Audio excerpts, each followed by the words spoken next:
to Freedom 35. Hello and welcome back. Today we are going to be overanalyzing season 2 of Trailer Park Boys. Season 2 is a very important season because it establishes our boy Bubbles as a main character. I didn't mention him in my breakdown of series 1 because he was more of a background kind of guy. Although he did have some notable moments, he was more of like a comic relief character, and I think that in this season the boys really understood his untapped potential, okay, and realised that he could in fact be bumped up to a main player. This season they also take time to further explore the characters of Ricky and Julian, our main boys, but they also expand the park and make it more of a diverse world with like more characters, and a lot of the side characters get more fleshed out, not just Bubbles. For example, we have the episode where J-Rock turns his trailer into a nightclub, and from now on we always have at least one episode a season that focuses around J-Rock, which, you know, we all appreciate. Talk about our main guys first. We start, of course, with Julian, the big bad. So in this season we get to experience more of Julian's selfishness. When they leave jail this time, Ricky tries to improve his life. He tries to get a real job. Julian doesn't like that. Julian needs Ricky around to help him with his weed growing operation because Julian can't do shit like that, okay? He needs his lackeys to do shit like that. He's too important. He's running the business side of things, okay? He needs Ricky to do the hard labor. If Ricky's doing another job and trying to stick straight and not break the law, that's no good for Julian. We actually see a little bit of independence from Ricky here because he just doesn't listen to Julian straight up. Instead of just respecting Ricky's decision and letting him get on with having a normal, crime-free life, Julian sabotages Ricky's job and his chance at happiness. Ricky's working at the mall and Julian makes Corey and Trevor rob a car stereo from the mall car park and put it in Ricky's trunk, okay, so he gets fired. And it's this theme of, like, Ricky could have, like, a normal, happy life if Julian didn't keep dragging him into his shit. In the end, Ricky's got nowhere else to go, so he helps Julian with his weed growing operation, so Julian gets everything he wants, again. Ricky also tries to get his grade 10 this season, and Julian doesn't want him to study. He doesn't think that Ricky has time to study when he's meant to be doing Julian's job. He doesn't even want him to get back, like, concentrate on getting back with Lucy, because he knows that it will distract from the overall mission that Julian is trying to do. And so obviously we see this massive selfishness. We can compare it in fact to in the very same episode where it's Ricky's job to catch the guy who's stealing the carts from the mall, and as we all know, the guy who's stealing the carts is Bubbles. It's me on the edit. For some reason in this bit I kept saying Julian instead of Ricky, so what I meant is Ricky's job to figure out who's stealing the carts. He catches Bubbles and his boss comes out and Ricky has like this heartfelt loyalty moment and he lets Bubbles go, you know, he doesn't like rat out his friend. And there's a very clear disparity there between Ricky and Julian, you know, the lengths that they go to serve themselves versus to be loyal to their friends. Julian's mission, of course, this season is to grow a lot of weed and sell it to the prison guards. Moving on to Ricky, this is the season where we really get to see his dynamic with the kids around the park. Lucy and Trin aren't really around this season, and so Ricky kind of develops this relationship with Lahey's daughter. Lahey isn't around a lot and she's just wandering around the park. Ricky's a dad, right? So he's got this natural, like, sweet fathering instinct in him anyway. Well, we see that he treats the kids around the park as equals. Like, he doesn't speak down to them. He doesn't ignore them like other adults might. He helps them out and he, you know, speaks to them with respect on the level, okay? And this is something that I really like about him. Yeah, you could say that in a way it's to emphasize the fact that Ricky's dumb, right? That he's on the same level as these kids. In a lot of other ways, it just shows his, like, caring, compassionate side. And I think especially with the way he treats Trina, despite the fact that she's Lahey's kid, when, again, to compare him to Julian, Julian's constantly telling this kid to fuck off, basically, because he doesn't trust her, because she's Lahey's kid. I appreciate the fact that Ricky doesn't judge Trina based on her parentage. Like I said, Ricky is on a self-improvement kick this season. He wants to get his grade 10, he tries to have a job.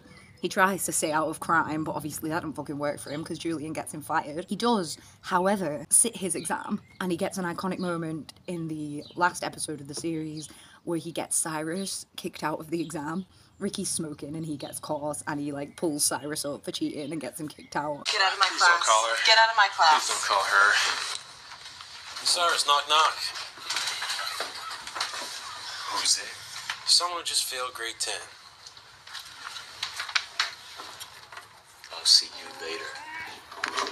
Well, you can't see me now because you kicked out of grade 10. Absolute boss bitch moment from Ricky there. Now for the first time we will talk about main player Bubbles, okay?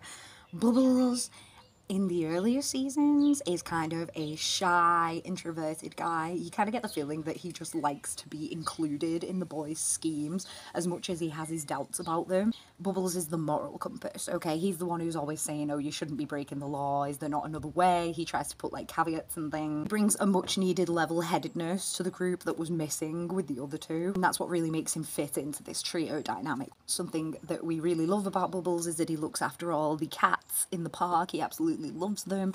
He lives for his kitties, okay, and that's so sweet. He's such an innocent character. Bubbles is like the gateway drug into Trailer Park Boys as far as I'm concerned, because anybody who sees Bubbles, whether you think he's hilarious or you think he's cute, you just love him, okay? And he's like a lot of the reason why I stayed watching Trailer Park Boys at the beginning. Obviously I stayed for Ricky, but Bubbles was the gateway drug. Common theme throughout the series is that the boys are constantly ruining Bubbles' simple life. Like, he just wants to live in his shed with his cats, and like in this season they burn his shed down when they accidentally fuck up the wiring. Not the first time they will destroy Bubbles' shed. Bubbles also acts as the heart of the group. When Bubbles is upset or when Bubbles is in trouble, the other guys usually put aside their differences to come together and help him. This season, Sam Losco joins the park, and he's like throwing rancid meat everywhere, and Bubbles' cats are getting sick, and Bubbles goes to threaten him, and the other two guys, even though they're arguing at the time, they come together to go and help Bubbles out and to threaten Sam with him. One of Bubbles' absolute best moments in the entire series is in the final episode when they're all in the car chase with the trailer and he gets tangled up in the wire. The guys, even though he's been involved in the whole operation, Ricky and Julian make out like he's a farmer at this farm that they crash at so that he won't go to jail. And it's just this theme of like the two of them like come together to protect Bubbles. He's like their child, okay? Anyway, Bubbles is pretending to be a farmer at this farm and he's going to the cows. Pretend like you know me. Yeah, it's one of his best moments as far as I'm concerned when he's tangled up in that wire. Evidence is on fire! They can't do shit to us! Ricky! Julian! Help me! I'm all tangled up in this fucking wire! Come on, guys! We're gonna get out of here! We're not leaving, Ricky! Julian! Help me! I'm all tangled up in this fucking wire! Come on, folks! We gotta get out of here! Hey, move! Alright, everybody calm down here. Get the fucking chopper out of here and just calm down. This guy's totally innocent. He's a farmer. Came out to help us out of the wreck. He saved our lives. And you guys are gonna be sued if you arrest him because he's innocent. For fuck's sake. There's the food that you like. Pretend like you know me. In this season, we get to see Mr. Lahey when he's on the liquor. The park has gone to complete shit. The series is already trying to get us to see Mr. Lahey as like this sympathetic character. It didn't work on me the first time, but it does now. Basically, we found out last season, or like Julian found out last season, that Lahey and Randy are gay and in a relationship. This season, we see that Lahey has lost Randy as a result of his power trip. Remember we talked about how he likes his authority last season? He's not willing to give Randy any more authority than he has, despite the fact that he's worked there so long just as the assistant park supervisor. And so Randy ends up leaving him. As a result, Lahey starts to drink again. So we see that he's lost his job, his purpose, he's lost Randy because of his own, like, selfish actions. And he's just an overall mess.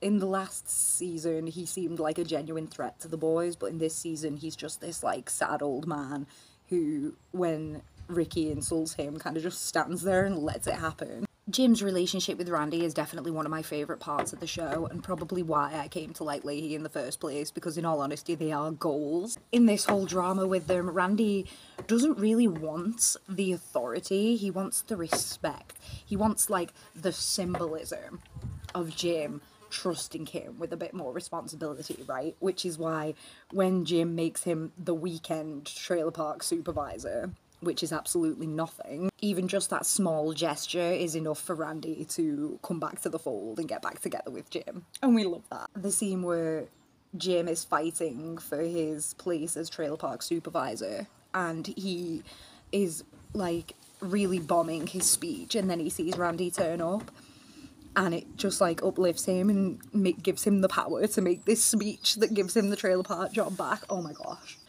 And he says, "Thanks for coming, Randy." Everyone, it just makes me cry. It's so sweet. My little heart just melts. They are couple goals, honestly. My notable episode for this season is episode 5, the one where the Bible bashers come around and they turn out to be con artists.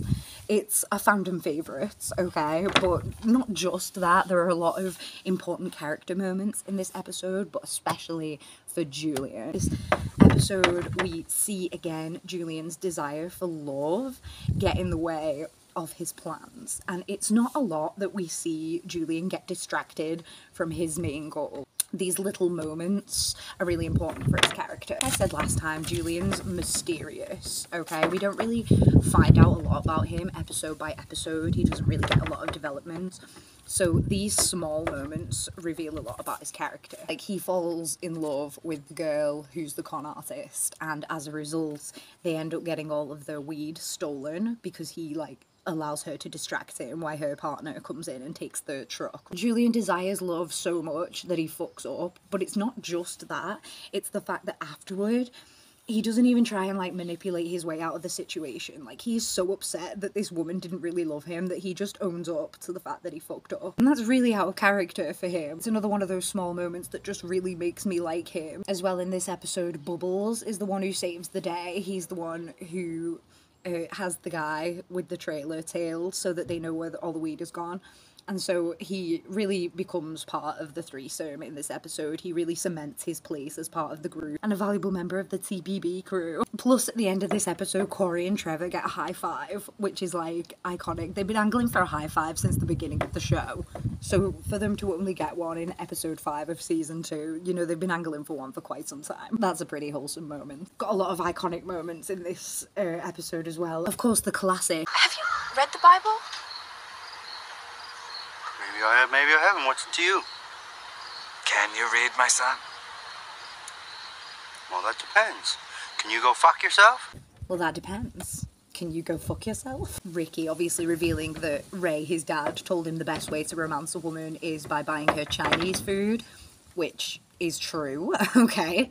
We can all learn some valuable lessons from Trailer Park Boys. He refers to said Chinese food as sweet empowered chicken things, which is one of the fandom's favourite Rickyisms. And this episode features the only time in the entire show when we have a roll credits moment, because the girl says to Julian, "Fuck you, greasy Trailer Park Boy." There is another outside threat, this time in the form of Sam. Sam wants to take over as Trailer Park supervisor, but the boys know that they won't be able to control Sam as well as they control Lahey, you know, get around him as much as they do with Lahey.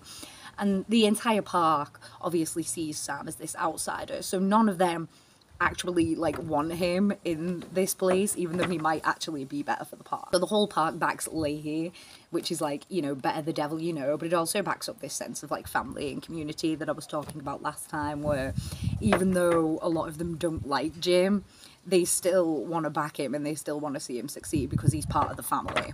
We get introduced to Barb Lahey properly in this season. She did make an appearance last season, but it wasn't really very notable. Early Barb, she just kind of floats about. She's kind of this figure of authority about the park. She's on the edge. She's not an outsider, but she owns the place, so she's kind of seen as, like, a higher class than the rest of them. Barb in the early seasons, she is kind of portrayed as this lonely woman who's, like, she's always going out with dates with men and, like, flirting with men. She's almost presented as a bit of a cougar a little bit later on. In this season, she kind of has a little bit of a flirtationship with Sam. Then, you know, the boys spike him with mushrooms during his speech for Trailer Park Supervisor, so I can see why they kind of don't end up together in the end. Other relationships this season, Ricky and Sarah. Lincoln, you miss it, to be honest, but it is there. It's funny to me because he and Sarah seem to have, like, a really good and healthy relationship, but obviously Ricky just prefers Lucy, and we all know that Ricky and Lucy are endgame, okay? A relationship with no friction is not something that I want to watch, okay? Sorry, Sarah. Randy are obviously together at the beginning of this season. It feels pretty random, to be honest, but considering the comparisons we made between Ricky and Randy last episode or whatever, you can kind of see why she might be attracted to him. Lucy does seem to like a man who she can boss about, and Randy, you know, being used to being with Mr. Lahey, is definitely used to being bossed about. I think something really funny is that at the end of this season they end up in the prison that they sold all the hash to, so they ended up making money from it and also being able to smoke it, which is just jammy, to be honest. The whole season has this greater arc of the Freedom 35 storyline, but it is still very episodic, and there is quite a bit of filler. It felt like they didn't really have a really filled out idea of what they were going to be doing, so we ended up with episode like the J-Rock Club trailer episode, which like didn't really add to the storyline but was fun nonetheless. I like the way that they structure it like this though, because if it was too linear in storyline, then it wouldn't feel like a mockumentary anymore, and it would take away from like the authenticity of the way they were telling the story. I think the fact that there was more build up to this finish, and like the fact that there was like a more focused theme for this season, means that there was less chance for those I learned something today wholesome moments at the end of each episode that I love so much about the first season. Some things have to be sacrificed for the sake of structure, I guess, and we do still get a lot of wholesome moments, of course. My personal favourite episode is episode 6, okay, and this, it would be like just a normal, decent episode if it wasn't for the end, which makes it so iconic. Police are on the way to search the trailer, and so they switch the street signs and the numbers on the trailer so that the cops have to go into a completely different address. Absolutely iconic. Also, the bit where Jim is like, I'm gonna tell Julian I called the cops, and then not call him. Just one of those moments where he sounds absolutely fucking insane. Randy's wearing a wire. Like, the fact that he's wearing a shirt isn't sus at all, you know what I mean? But then they figure out he's wearing a wire, and Ricky gets hold of it, and it could be the police, it could be the fucking FBI, we don't know who it is, and he just gets hold of it and he goes, whoever's listening to this can fuck off. There's not really a lot to talk about as far as philosophy and things in this season of the Trailer Park Boys. I think this was a season when they were really finding their feet and just trying to develop the characters naturally without feeling too much like you know, a legitimate TV comedy, and still feeling like this documentary style piece. Still an iconic season in the lineup, and I look forward to talking to you about season 3.